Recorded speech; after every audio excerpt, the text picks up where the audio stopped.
الرحمن الرحيم.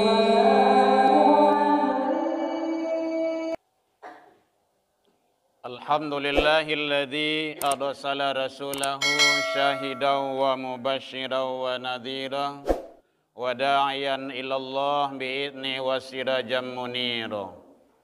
أشهد أن لا إله إلا الله وحده لا شريك له وأشهد أن محمدا عبده ورسوله صلى الله عليه وسلم.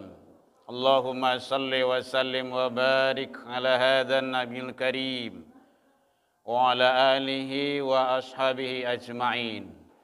أما بعد فيا عباد الله إني أوصيكم بنفسي وإياي بتقوى الله فقد فاز المتقون. اتقوا الله يا أيها الذين آمنوا اتقوا الله حق تقاته ولا تموتن إلا وأنتم مسلمون. فقال الله تعالى في كتابه الكريم أعوذ بالله من الشيطان الرجيم بسم الله الرحمن الرحيم. وإذ قال لقمان لابنه وهو يعظه يا بني لا تشرك بالله إن الشرك لظلم عظيم. Kita berlindung kepada Allah dari seluruh godaan setan yang terkutuk dengan menyebut nama Allah yang Maha Pengasih lagi Maha Penyayang. Dan ingatlah ketika Luqman berwasiat kepada anak-anaknya, beliau memberikan pelajaran, nasihat, ya bunayya, hai anakku, la tusyrik billah, janganlah engkau mempersekutukan Allah subhanahu wa ta'ala dengan sesuatu. Inna syirka ladzulmun adzim, sesungguhnya mempersekutukan Allah atau syirik itu adalah kezaliman yang sangat besar. Maha benar Allah dengan segala firman-Nya fi kitabillah Al-Quran surah Luqman 31-13. Seluruh puji dan syukur kembali kita ucapkan kehadiran Allah subhanahu wa ta'ala. Alhamdulillah sampai detik ini kita masih diberikan umur panjang, badan sehat, waktu luang ada untuk ibadah, dan kita istiqomah. Hadirin, itu hanya ada bagi hamba pilihan. Tidak semua orang yang punya. Kadang badan sehat, tapi waktu luang tidak ada untuk ibadah. Umur panjang, badan sehat, kadang tidak istiqomah. Dan itu ada pada kita syukuri. Agar kita menjadi hamba-hamba yang bersyukur di sisi Allah subhanahu wa ta'ala. Salawat dan salam kepada Nabi besar Muhammad sallallahu alaihi wasallam. Allahumma salli ala Muhammad wa ala ali Muhammad. Bapak saudara kaum muslimin, ini atau kini waktu Jumat agak capek atau waktu zuhur. Nah, kalau yang biasa lalai, yang lambe-lambe, baleha-leha, ya ketinggalan. Waktu sekarang 8, 2:08 menit. Di dalam ibadah itu bersegera, bukan berlalai-lalai, bukan berlambe-lambe. Jadi ibadah itu adalah kalau sudah masuk waktunya segerakan agar ibadah kita itu lebih afdol. Nah, kemudian kalau masuk Mas Haji ambil soft terdepan. Adab Jumat kayak gitu. Itu gunanya ilmu. Khairu sufufir rijal awwaluhah. Kata Rasul, sebaik-baik soft laki-laki dewasa itu di depan. Kalau penuh di muka baru kedua, ketiga dan seterusnya. Datang lagi capek duduk di belakang lo. Itu tidak baik dalam pelaksanaan ibadah. Wah, lagi datang juga tetapi tak baik. Jadi agar nilai ibadah kita itu berkualitas di sisi Allah, ikuti aturan Allah, ikuti sunnah Rasul. Itu caranya. Tidak ada lain daripada itu. Hadirin kaum muslimin rahimakumullah. Di dalam Al-Quran Allah memberikan informasi kepada kita, gambaran terhadap anak. Anak ini selalu dibicarakan. Bado, awak pun sebagai anak. Dari dari orang gaya awak. Dari orang tua awak. Bisa saja orang tua kita telah dahulu menghadap ke Allah atau masih hidup bersama kita. Yang jelas awak sebagai anak dari orang tua. Allah membicarakan tentang karakter anak di dalam Al-Quran. Di anak di situ bukan hanya untuk anak-anak kecil, enggak. Seluruh manusia pada hakikatnya. Karena seluruh manusia itu adalah anak dari orang tuanya. Gambaran Allah di dalam Al-Quran yang pertama sekali adalah anak itu sebagai penenang hati orang tua. Abah supaya orang gaya awak senang, atau awak sebagai orang tua itu senang, nyaman, bahagia, tentram dengan anak, ini adalah tidak semudah membalik telapak tangan hadirin. Butuh proses. Butuh proses. Dulu sebelum kita punya anak, selalu kita mohon ke Allah. Kadang udah lama tidak punya anak, baru kaniak kanin. Pingin apa tuh? Pingin anak. Ayang suruh orang minum, nan pai namani, bau rui, segala macamnya, asuh anak orang. Pingin apa tuh? Pingin punya turunan, punya anak. Sekarang sudah dianugerahkan, dititipkan anak cucu generasi oleh Allah. Hati-hati. Itu adalah amanah. Anak adalah amanah. Kita, anak adalah amanah dari Allah. Menyia-nyiakan amanah, dosa besar. Dosa besar jelas neraka. Iza dotil amanah fantasiru sa'ah. Kalau amanah telah disia-siakan, tunggu. Saat kehancuran pasti tiba. Setidaknya dalam rumah tangga. Hadirin kaum muslimin, di dalam Al-Quran Allah sampaikan surah Al-Furqan. Ayat yang ke-74 surah ke-25.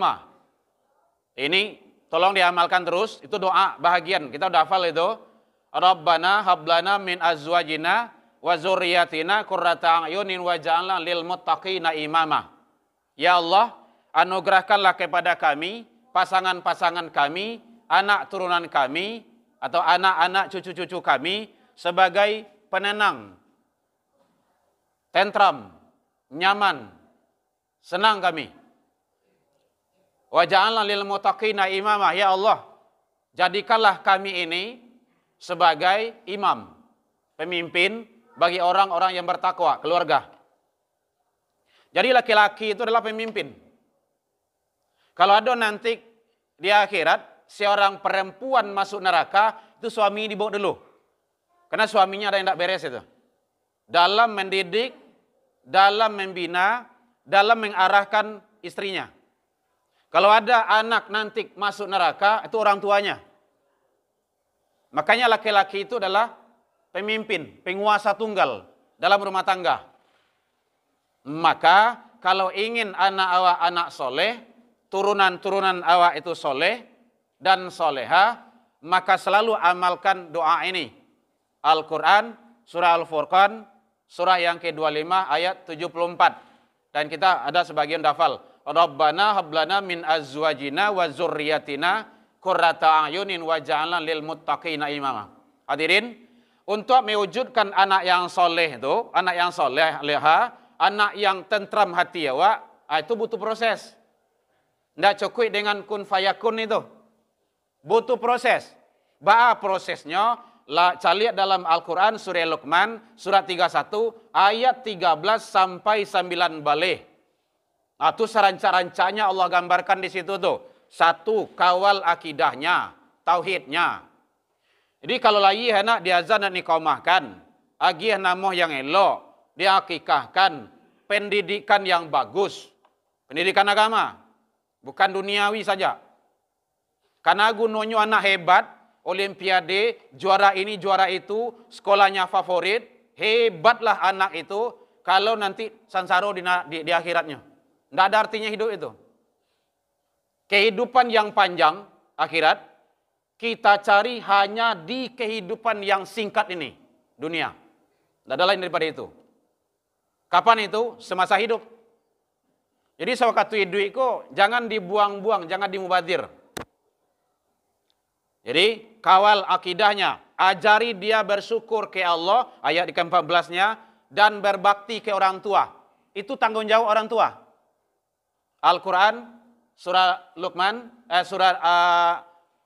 dijelaskan oleh Allah Subhanahu wa taala di dalam surah Luqman ayat 14 bahwa ajari dia bersyukur ke Allah dan berbakti. Siapa yang kamu ajaran tu? Orang tua. Ayah jomande. Di rumah. Jadi proses pendidikan rumah tangga itu menentukan. Nanti anak keluar. Nah, sekarang kau ada dibantu oleh Pemko Hawa. Dibantu. Ada smart surau. Lah ditolong. Dulu anak malih ke rumah saji, solat payah bana, babusa-busa mulai awak nyuruh ke surau, ndak surau dah. Akhirnya lah ditolong dengan absen. Hati-hati itu. Jangan sampai kita lengah. Tapi kini lah mulai lo kendor belia. Kadang absen ko nyu titip juga kakeknya. Kadang kayahnya. Pak Ustad, tolong absen anak ambo cie. Nyu kurang sehat. Banyak alasan lah. Nyu ndak datang doh. Ndak boleh itu. Didik. Bawa dia. Kalau ingin sukses 3 rumah. Maksimalkan. Anak awak tuh. Karena nanti anakku tanggung jawabnya bukan dunia saja hadirin. Dunia akhirat. Rumah tangga, rumah ibadah, rumah sekolah. 3 rumah kau jangan sampai tinggal kau. Rumah ibadah. Dididik, diajari. Adab-adab di masjid. Sampai di masjid tu dangah khutbah.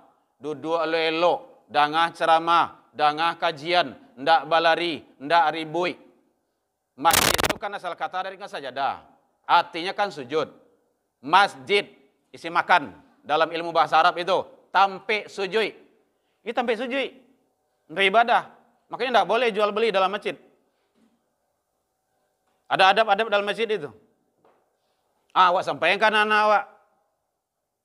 Ini sebenarnya ditolong awak tuh. Anak itu kan bukan anak Pemko, anak awak. Orang gaik, kakek, nenek, ayah jomande. Pemko itu menolong awak dengan program-program. Hadirin kaum muslimin rahimakumullah. Jadi kalau ingin anak awak tentram, nyaman, tenang, bahagia awak dengan anak itu dunia akhirat harus ada usaha. Kalau ndak ada usaha ndak. Tonggak rumah saji, ketiga tonggak balai-balai. Anak alim ulama, anak imam khatib kalau ndak waraja, ndak berguru, ndak belajar, ndak kana muah pandai. Belajar. Makanya usia sekolah itu sekolah. Kasihan awak anak-anak yang di jalan-jalan, usia sekolah minta-minta. Mana ayahnya, mana ibunya. Itu kan sangat sedih sekali itu. Yang kedua, anak itu sebagai perhiasan. Gambaran Allah di dalam Al-Quran. Anak sebagai perhiasan. Allah menyampaikan dalam Al-Quran surah Al-Kahfi. Ayat yang ke-46. Bahwa Allah menyampaikan al-malu wal banun zinatul hayat dunia. Harta dan anak-anakmu itu adalah perhiasan kehidupan dunia. Harta dan anak, ingat, haratus yang malam awak dia mencari, pagi pulang malam, kadang-kadang berminggu-minggu ndak pulang bagai doh. Ada anak awak pai karajo tu anak lun jago doh. Awak pulang karajo anak lalalo. Dek begitu bana mencari duit harato. Ingat, itu adalah perhiasan. Anak adalah perhiasan. Kalau ndak hati-hati kita mempergunakan, memanfaatkan harta itu, anak itu, maka sangat bahaya. Suatu ketika nanti Allah nyampaikan harta dan anakmu tidak akan bermanfaat. Yauma la yanfa' wala banun. Suatu hari ketika itu mal, harta-hartamu yang kamu cari itu dulu, anak-anakmu la yanfa'. Tidak bermanfaat. Illa kecuali man atallah biqalbin salim. Hati yang selamai. Jadi makanya hati-hati. Mencari harta itu ada aturannya. Hadirin, kalau mu cie pertanggungannya. Umurmu 70 tahun, kama. Tapi kalau harta dua, min aina iktasabahu wa inna anfaqahu. Dari ma didapat, kama di pegunuan. Nah, muka belakang tuh. Dari ma didapat itu halal atau tidak? Kama di pegunuan itu baik atau tidak cara penggunaannya? Manfaatnya. Rumah, baca ronyo. Awak jadian sebagai lalu saja untuk makan saya, atau layado nilai-nilai religius agama di dalamnya. Ini kan ada hanya sebagai tempat lalu saja. Semuanya akan dipertanggungjawabkan. Kapan nanti? Di hadapan Allah Subhanahu wa ta'ala. Yang ketiga, yang Allah sampaikan, anak itu adalah sebagai musuh. Hadirin, anak adalah sebagai musuh. Atau gabun, ayat yang ke-14, surah yang ke-64, Allah menjelaskan, Ya ayyuhalladzina amanu, inna min azwajikum wa auladikum aduwwul lakum. Bahwa sesungguhnya, hai orang-orang yang beriman, harta-hartamu, anak-anakmu, istri-istrimu itu adalah adun, musuh. Banyak sekarang orang tua yang bermusuhan dengan anak. Bahkan yang sedihnya sampai membunuh orang gaeknya. Membunuh. Tapi jangan salahkan anak dulu. Proses pendidikan. Kalau ada anak melawan kawa, orang gaek, kembali tinjau. Salah orang tua dalam mendidik. Nggak ada lain daripada itu. Karena orang tua itu adalah contoh, tauladan. Bagi siapa? Bagi anak-anak. Awak rajin ke surau, lah dibawa anak. Rajin sholat, lah dibawa anak. Lah dibawa istri. Itu caranya. Jadi kalau ada anak itu melawan sama orang tua, tinggi bahasanya dari orang tua, menghakimi orang tuanya, ribut masalah harta warisan, itu proses pendidikan yang tidak baik dalam rumah tangga. Kembali ke sana. Kenapa itu proses? Nyo ada input, ada proses, ada output. Nah gitu. Jadi anak itu diproses dengan baik, baru insya Allah hasilnya akan baik. Kalau tidak baik, baru serahkan kepada Allah. Itu hukum sunatullah itu. Awak, tugas awak usaha dulu. Kayak Nabi Nuh. Beliau udah berusaha. Nak, datanglah kamari, naik ke kapal ayah kau. Jangan ikutin orang kapih itu. Ndak. Ambo kamu manjik ke bucak gunung dah. Kecil anak mati dalam kekufuran. Tapi anak tetap usaha dulu. Lama ninggah anak didoakan juga. Itu usaha tu. Ditegur sama Allah, itu bukan anakmu. Itu masalah hidayah itu. Jadi anak, istri, harta adalah musuh apabila tidak dikelola, dimanfaatkan, tidak dididik anak dan istri kita dengan cara yang lebih baik. Mudah-mudahan Allah memberikan yang terbaik kepada kita. Yang terakhir, yaitunya anak itu sebagai ujian dan cobaan bagi kita. Atau Ghabun, ayat yang ke-15-nya. Surah yang ke-64, Innama amwalukum wa auladukum fitnah. Sesungguhnya harta-hartamu, kemudian anak-anakmu adalah fitnah atau ujian bagimu. Banyak manusia yang bukan khilaf itu, yang sesat gara-gara harta. Kadang-kadang dek harta orang gaiknya sampai ke meja hijau, meja hukum, sampai bunuh-membunuh. Dek gara-gara harta. Dulu elo konco palangkin, rancak bakawan, ukhuwah silaturahmi, kuat, hebat. Dek gara-gara ke harta, kongsi itu pecah hadinya. Kenapa sebab? Tidak berpandai-pandai dengan harta itu. Dia adalah fitnah. Maka oleh sebab itu, pergunakanlah harta itu sebaik-baiknya pada jalan yang Allah ridho. Didiklah anak dan keluarga kita itu, istri-istri kita itu dengan cara yang Allah ridho, agar semua tidak menjadi masalah kita nanti di hadapan Allah. Karena Allah sampaikan, pelihara dirimu. Awak dulu. dan keluargamu. Baru keluarga. Sia keluarga tu anak dan istri. Nyo kadang-kadang ada laki-laki ko seorang bapak-bapak ko senang, nyaman, bahagia, istrinya keluar membuka aurat. Tu suaminya yang pertama diseret ke neraka tu. Itu namanya dayus. Hati-hati itu. Dayus. Atau anak perempuannya, anak gadisnya keluar kuliah, pai kama, pai sekolah, membuka aurat, senang, nyaman. Bahkan bawa lian lo bagai pakaian itu untuk membuka aurat tu. Itu namanya dayus. Manusia dayus itu kata Rasul, jangankan masuk surga, baunya surga saja tak dapat. Bau surga. Dayus itu membiarkan kemaksiatan merajalela dalam rumah tangganya. Baik anak, istrinya, dan keluarga yang lainnya. Makanya kita yang sudah berkeluarga, tanggung jawab itu selalu jangan lepas berdasarkan aturan Allah dan Rasul. Karena tantangan anak-anak awak kini sangat luar biasa. Narkoba, balap liar. Informasi terakhir kemarin itu narkoba itu di Sumatera Barat, Indonesia ini peringkat bukan ke-6 lagi, ke-4 lagi.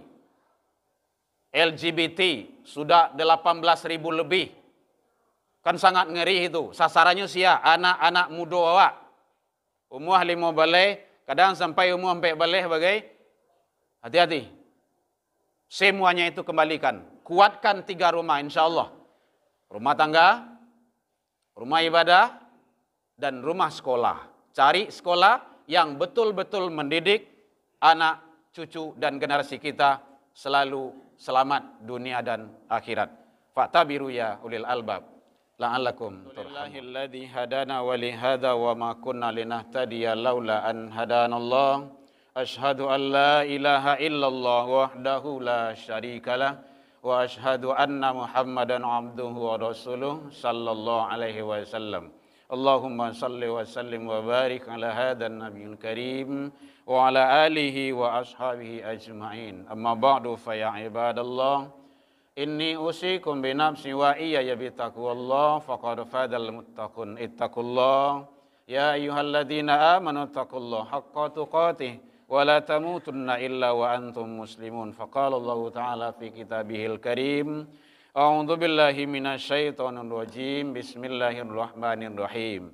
Ya ayyuhalladzina amanu taqullaha wal tanzur nafsum ma qaddamat lighad wattaqullaha innallaha khabirum bima ta'malun. Hai orang-orang yang beriman, bertakwalah selalu kepada Allah Subhanahu wa taala dan hendaklah masing-masing diri mempersiapkan untuk hari esoknya, yaitunya hari akhirat. Dan selalu bertakwalah kepada Allah Subhanahu wa taala, sesungguhnya Allah mengetahui apa yang kamu kerjakan. Al-Hasyr 59:18. Innallaha malaikatahu yusholluna 'alan nabi ya ayyuhalladzina amanu shallu 'alaihi wa sallimu taslima. Allahumma shalli 'ala Muhammad wa 'ala ali Muhammad kama shallaita 'ala Ibrahim wa 'ala ali Ibrahim wa barik 'ala Muhammad wa 'ala ali Muhammad kama barakta 'ala Ibrahim wa 'ala ali Ibrahim fil 'alamin innaka Hamidum Majid. Allahumma ighfir lil muslimina wal muslimat wal mu'minina wal mu'minat al ahya'i minhum wal amwat bi rahmatika ya arhamar rahimin. Allahumma arina haqqa haqqa warzuqna tiba'ah wa arinal batilah batilah warzuqna ijtinabah. Rabbi hab lana ya Allah minas solihin. Rabbi hab lana ya Allah minas sabirin. Rabbi hab lana ya Allah minal muttaqin. Allahumma ja'al auladana kulluhum solihan wa ta'atan wa umuruhum tawilan warzuhum wasi'an wa kulluhum zakiyan wa qulubuhum katsiran nafi'an wa jasaduhum bi rahmatika ya arhamar rahimin.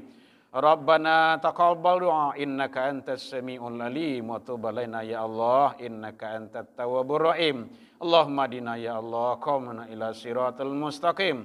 Allahumma ansur ikhwanana lil muslimin wal mujahidin fi falatin wal gada wa inan ya rabbal alamin. Rabbana atina fid dunya hasanah wa fil akhirati hasanah wa qina adzabannar. Ibadallah innallaha ya'muru bil adli wa ihsan wa itaidul qurban fahsya'i wal munkar wal bagh ya'idukum la'allakum tadhakkarun. Wallahu akbar.